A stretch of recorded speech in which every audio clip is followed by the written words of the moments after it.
Hello everyone, welcome to success with Rai academy. आज का हमारा टॉपिक है शिक्षा मंत्रालय का वो सर्कुलर जिसके बाद कई कोचिंग इंस्टीट्यूट अब बंद हो जाएंगे। कोचिंग इंस्टीट्यूट वालों के लिए ये बुरी खबर है कि अब वो 16 साल से कम स्टूडेंट्स को अपनी कोचिंग में दाखिला नहीं दे पाएंगे। तो ये नए नियम क्या बने हैं, इन नियम से क्या प्रभाव पड़ेगा और नई गाइडलाइंस क्या हैं, इन सभी विषयों को, इन सभी टॉपिक्स को आज के इस वीडियो में हम डिस्कस करेंगे। तो चलिए वीडियो को स्टार्ट करते हैं। और देखिए, अब जो कोचिंग सेंटर्स हैं वो 16 साल से कम उम्र के बच्चों को दाखिला नहीं दे पाएंगे। इतना ही नहीं, शिक्षा मंत्रालय ने कोचिंग सेंटर्स पर जो भ्रामक वादे करते हैं या फिर अच्छे नंबरों की गारंटी देते हैं उन पर भी पाबंदी लगा दी है। यानी कि जो अभी तक ऐड दिया जाता था कि हमारे यहाँ का रिजल्ट 100% है, हम इतने नंबर लाने की गारंटी देते हैं, अमुक स्टूडेंट ने हमारे यहाँ से पास किया है इतने अच्छे नंबरों से, इसलिए आप हमारे यहाँ से ही पढ़िए। तो जो भी इस तरीके के ऐड होते थे उस पर अब पाबंदी लगा दी गई है। केंद्रीय शिक्षा मंत्रालय ने देश में चल रहे अलग अलग कोचिंग सेंटर्स के लिए नई गाइडलाइन जारी कर दी है।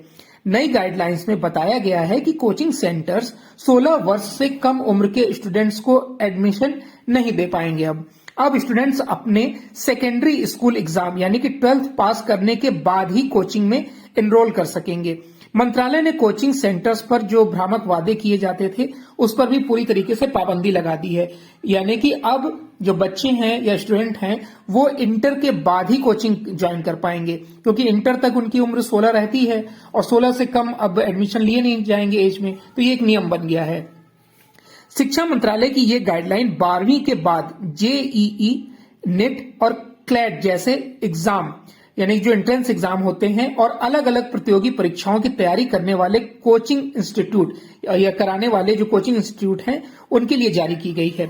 मंत्रालय ने गाइडलाइन में बताया है कि जो सुसाइड के मामले लगातार बढ़ रहे थे या फिर जो कोचिंग सेंटर्स में आग लगने की घटनाएं और जो बुनियादी सुविधाओं की कमी को देखते हुए ये नियम बनाए जा रहे हैं। पिछले साल हमने देखा था कि मुखर्जी नगर में एक कोचिंग इंस्टीट्यूट में आग लग गई थी और उसकी सीढ़ियां ऐसी थी कि बच्चे वहां से उतर नहीं सकते थे, तो उनको खिड़की के माध्यम से 3री या 4थी मंजिल से खिड़की के माध्यम से उतारा गया था और बहुत रिस्की काम था वो। तो इन सभी मामलों को शिक्षा मंत्रालय ने अपने संज्ञान में लेने के बाद ये नियम बनाए हैं। देखिए, कोचिंग सेंटर्स के रजिस्ट्रेशन के लिए कुछ शर्तें रखी गई हैं। उन शर्तों के बारे में जान लेते हैं कि कोई भी कोचिंग सेंटर ऐसे ट्यूटर को यानी टीचर को नहीं रखेगा जिनकी क्वालिफिकेशन ग्रेजुएशन से कम हो। कोचिंग सेंटर माता पिता या फिर छात्रों को एडमिशन के लिए भ्रामक वादे या रैंक या अच्छे नंबर लाने की गारंटी नहीं देंगे। 16 वर्ष से कम आयु वाले छात्रों का एडमिशन नहीं करेंगे। उनका एडमिशन 12वीं की परीक्षा पास करने के बाद ही किया जाएगा।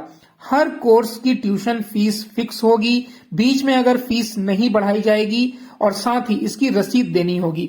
यानी कि अब फीस भी नहीं बढ़ा सकते हैं और रसीद देनी होगी। तय समय से पहले कोर्स छोड़ने पर 10 दिन में बची हुई फीस, जितने दिन की भी फीस बचती है, वो स्टूडेंट को वापस करनी होगी। अगर स्टूडेंट हॉस्टल में रह रहे हैं तो हॉस्टल की फीस और मेस की फीस भी लौटानी होगी।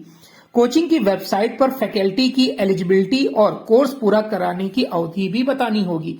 हॉस्टल की सुविधा, फीस और मेस की पूरी जानकारी वेबसाइट पर देनी होगी। बच्चों की मेंटल हेल्थ का ध्यान रखना होगा, साथ ही उनके ऊपर अच्छा परफॉर्म करने का प्रेशर नहीं बनाया जा सकता है। स्टूडेंट्स अगर किसी परेशानी में हो तो मदद के लिए सिस्टम बनाना होगा।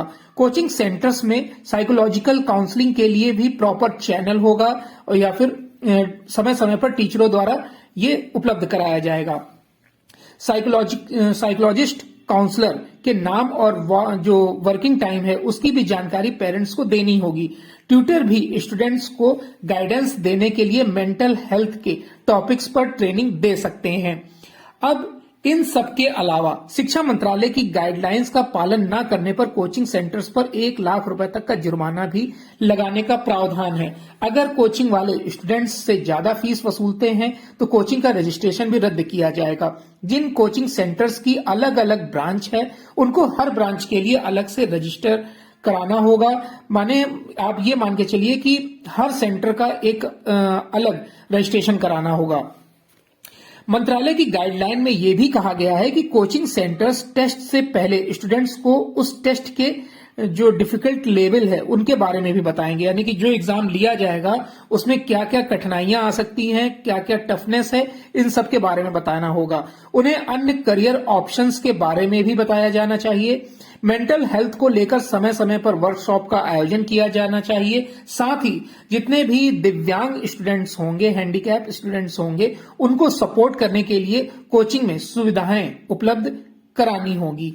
तो ये कुछ नियम चेंज किए गए हैं या फिर बनाए गए हैं और काफी सख्त नियम अब कर दिए गए हैं। शायद इससे पारदर्शिता तो बढ़ेगी ही, लेकिन बच्चों के सामने या स्टूडेंट्स के सामने, गार्जियन के सामने ऑप्शंस की अब कमी हो जाएगी।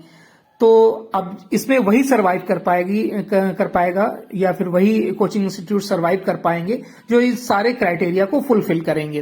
तो ये एक अच्छा बदलाव भी है। इसमें होगा क्या कि स्टूडेंट्स को अच्छा वातावरण मिलेगा, उन पर कोई प्रेशर नहीं रहेगा रिजल्ट को लेकर। तो आई होप इसके अच्छे रिजल्ट देखने को मिले। आपको ये वीडियो कैसा लगा, सरकार ने जो ये नियम बनाए हैं वो आपको कैसे लगे, जरूर बताइएगा। वीडियो देखने के लिए धन्यवाद।